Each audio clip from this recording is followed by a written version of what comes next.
For generations, Lag BaOmer has been a time to celebrate the figure of Rabbi Shimon Bar Yochai, as well as his legacy, which is the exploration of Torah Hasod.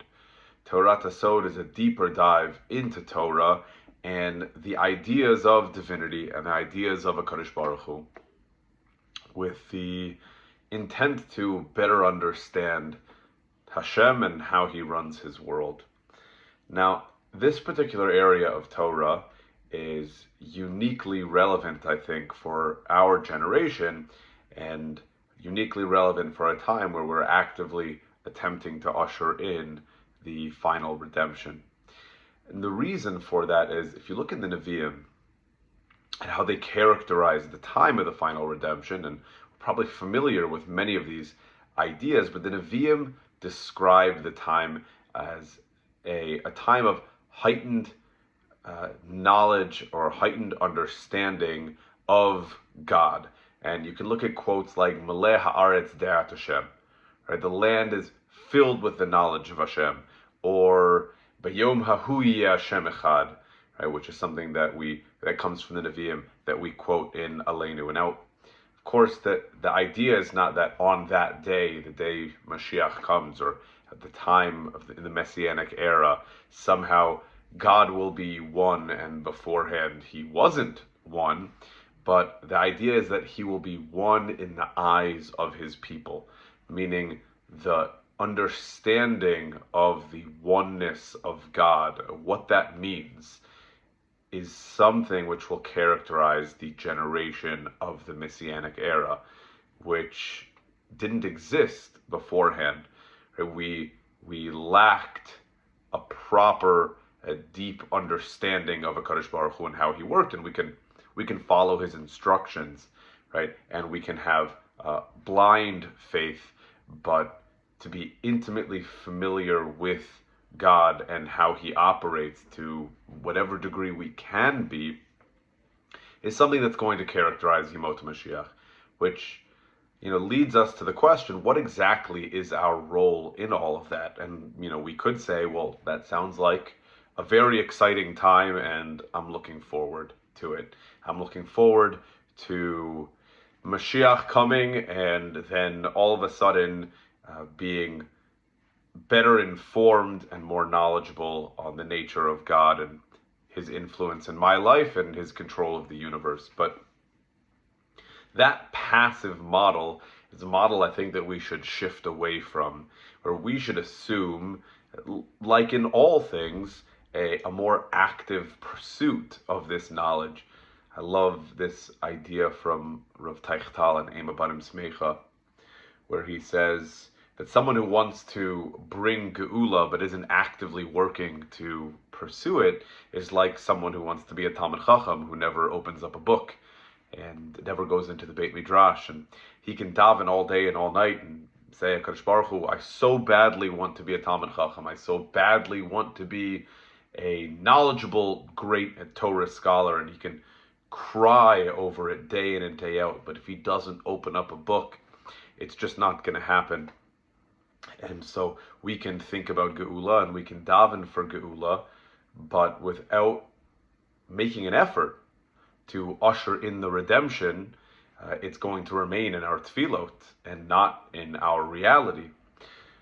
Now, among the actions, among the steps that we need to take to usher in the redemption, of course, are very physical steps. We should be settling the land. We should be building up the land, the government, the military, everything that we would need. We should start working on it. But there's one aspect that we tend not to think about, meaning those who aren't particularly interested in actively pursuing Geula don't think about it, and those who are interested in pursuing Geula in a very physical way don't think about it, and that is the role that Talmud Torah plays within ushering in Geula. And one way to look at it is, and this is something that the Lubavitcher Rebbe spoke about a lot, which was learning about Geula in order to bring Geula. But another side of this is, it's not just Torah about Geula, that is the Torah of Geula. It's really it's effort to dive deeper into the Sodei HaTorah, the type of information, the type of knowledge that will characterize Yemot Mashiach, a certain deep understanding of HaKadosh Baruch Hu that we haven't achieved yet, or that we've never achieved beforehand, that's what we should be learning. That's what we should be pursuing. Why? Because if that's what we are going to be privy to in Yemot Mashiach, let's not assume that it happens by itself. Let's assume that that's actually the necessary preparation that we must undergo in order to be ready for Mashiach. So is he just going to come and we're going to be more knowledgeable? Is he going to come and that's going to coincide with us being more knowledgeable? Or is our pursuit to arm ourselves with a deeper knowledge of HaKadosh Baruch Hu actually going to be the thing that ushers in Geula and calls Mashiach to us?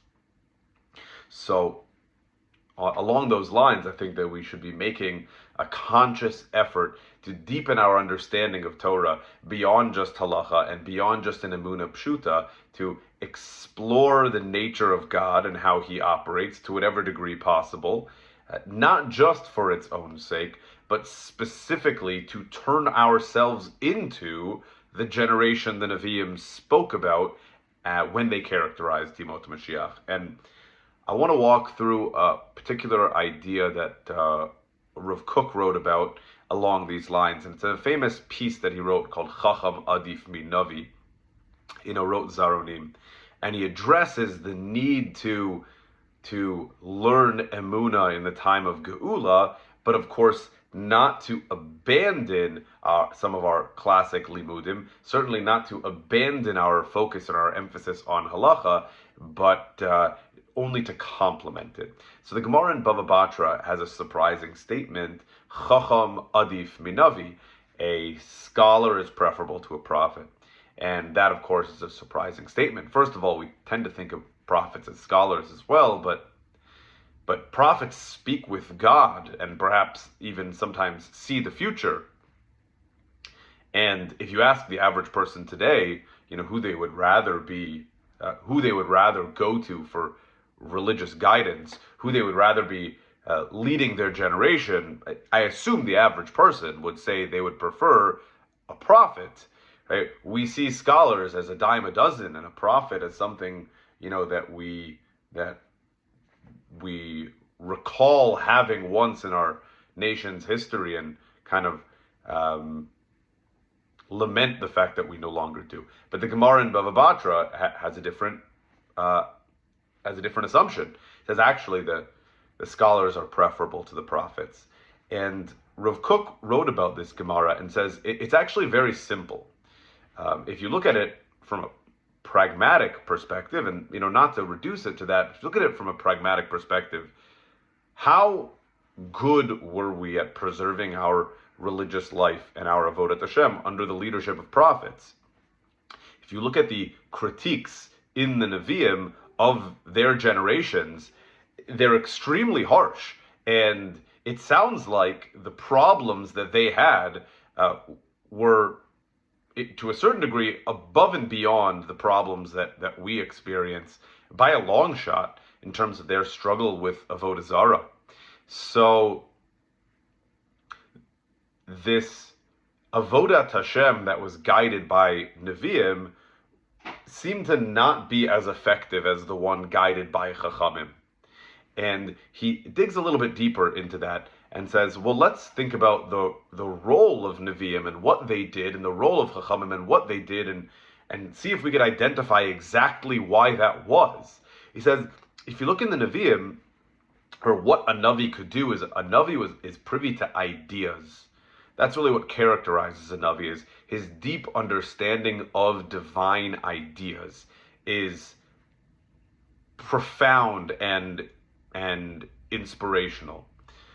And so the Nevi'im were exceptional at igniting the nation to want to do more, to want to be more, to want to connect to HaKadosh Baruch Hu on a higher level, but they weren't able to provide the tools necessary to do so. They would they would inspire the nation to want to come close to God, but they would wake up the next morning and not know how to do that, and then turn to Avodah Zarah, which was just it was a way of connecting to God in a much more easy and tangible way. They didn't have the steps to connect to God. They only had the will, and that will could not be materialized. The Chachamim came in and they built the steps, and they said, when you wake up, say Modeh Ani, right? The first thing that you do in the morning is express gratitude to HaKadosh Baruch Hu. And this is what your morning looks like, and this is what your tefillah looks like, and this is what your day and your week and your month and your year look like. This is what your kitchen looks like. This is what your bedroom looks like. They were able to infuse a normal lifestyle with divinity and break the service of God into practical steps that we needed. And that characterizes the shift in our literature from the Nevi'im and Ketuvim to the Mishnah and the Gemara and the Mefarshim, which are halachically oriented and aimed to break a person's life up into practical steps they can take to work on their relationship to God. And I like to think of it as, marriage counseling versus a love song. I don't know if marriage counseling is going to bring you to tears. A love song can be powerful. It can make you appreciate what you have or want something that you don't have. It can bring you to tears. It can move you emotionally, but it's not where you consult for relationship advice.